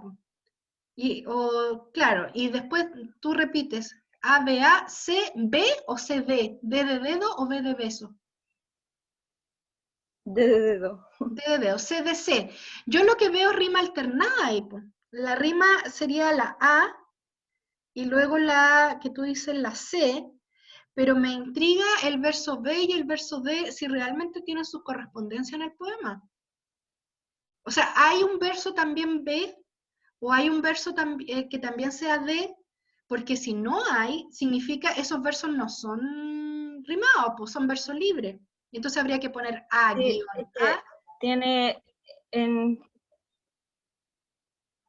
en general el poema tiene como los primeros 3 versos, o sea, los primeros 4 versos riman y después el quinto ya no tiene rima libre. Por eso no hay como una distribución de toda la estrofa. O sea, si para abajo es verso libre, ¿estás segura, completamente segura, que no repite ningún sonido? Sí. Tampoco es No rima se repite con sonante ninguna. o rima de perceptibilidad degradada. ¿Miraste si era rima de perceptibilidad degradada? Sí, también lo vi, tampoco. Ya. Entonces, bueno, habría que considerarlos de rima libre, salvo en estos versos que te estoy diciendo y que habría rima alternada. Ahora, yo te invito a ver si realmente hay un verso B, digamos, o simplemente es un verso que lleva guión. Porque si tú le pones al segundo verso, verso B, y me parece al cuarto, no, al quinto le pones verso D, significa que hay otro verso más adelante que es B o que es D. ¿Ya? Ahora, si está más distanciado, habría que realmente pensar si es rima o no, porque recuerda que la rima es un efecto de sonido, ¿ya? Entonces yo puede que el segundo verso, qué sé yo, sea avión, ya, ¿cierto? Ahí está la terminación. Pero si el otro B va a estar en el verso 15, no hay rima, creo yo, porque no hay ese efecto de sonido. La rima siempre es un efecto de sonido. Ya. Gracias, ¿Ya? profe. Ok. ¿Alguna otra pregunta? Al interlineado Camila, no, parece que no le respondí a otra, espérenme. A la Camila Sanzana, que me está preguntando por el doble espacio, me refiero al interlineado. Ustedes cuando en el Word van a la parte del espaciado, ¿cierto? Ustedes tienen espacio sencillo, espacio 1,5 y espacio doble, el doble, ya doble espacio. ¿Mm? Ya, se los voy a mostrar en el Word si no hay otra pregunta para... Aquí hay otra pregunta, dice, ¿qué tendencia tiene el verso de 4 sílabas si el dactílico es exaltado y el trocaico es equilibrado? Sí, el verso de 4 sílabas se considera una especie de variante del dactílico. ¿Ya? No es tan exaltado como el dactílico, pero sí seguiría más la línea del dactílico que la del trocaico. ¿Ya? Nos llevaría más a la vehemencia, a la exaltación que al equilibrio. ¿Mm? Para la alumna que me estaba preguntando por el verso de 4 sílabas. ¿Ya? Voy a compartir pantalla con Word, ¿ya? Para mostrarles, ¿cierto? Acá, por ejemplo, tengo un poema, esto está espacio sencillo, pero si yo avanzo, digamos, aquí la página, ahí, ¿cierto? Voy a párrafo, ahí está, ¿cierto? Que está espaciado sencillo, pero si yo cambio esto y lo pongo a espacio doble, y aquí pongo 0 y 0, me da esa forma del espaciado, que está acá, vista previa, ¿cierto? No sé si están viendo, ¿cierto? Lo que estoy haciendo en el párrafo, ya. Entonces, ese es el espaciado doble. Obviamente, cuando ustedes coloquen el texto, ¿cierto? Tienen que hacerlo tal cual está en el texto. Por ejemplo, este poema, ¿cierto? Tiene los versos muy pegados unos a otros, así viene en el libro, pero luego, ¿cierto? Hay una separación, y esta separación también tiene un sentido semántico. Ahí hay que respetar la escritura del texto, ¿ya? Pero en general, ¿cierto? El asunto, ¿cierto? Del verso es... o sea, hay que respetar la escritura del verso, ¿no? Y para que ustedes escriban el espaciado doble. Eso. Bueno, ya estamos en la hora, chicos. Si sale alguna otra pregunta sobre el trabajo, nos queda todavía la clase de mañana a la mañana, y también me pueden escribir a mi correo. Hay algunos que me han estado escribiendo al correo. Así es que voy a estar contestando las preguntas, ¿ya? También cuenten con Catalina, que ha estado trabajando con varios de ustedes. Sí, voy a subir la clase. Ahora me decían algunos chicos pero parece que fue un problema total de la universidad, que se habían como bajado las clases y todo, pero deberían verse las clases anteriores, ¿ah? Yo la voy a subir a la carpeta ahora y voy a constatar que esté todo, ¿ya? Ojalá que no haya problemas. Si tienen problemas para ver la clase, me avisan. Aquí hay otra duda, dice, tengo una duda, ¿se la podría hacer cuando...? Ah, ya, quiere quedarse la... Ya, ok, Camila. Bien, si no hay nada más que agregar, nos despedimos hasta mañana, ya, mañana retomamos y me quedo con las alumnas que me quieren preguntar. Ya, que les vaya muy bien. Chao, profe, igual. Para Cuídense, usted. chao, chao. Vamos a detener.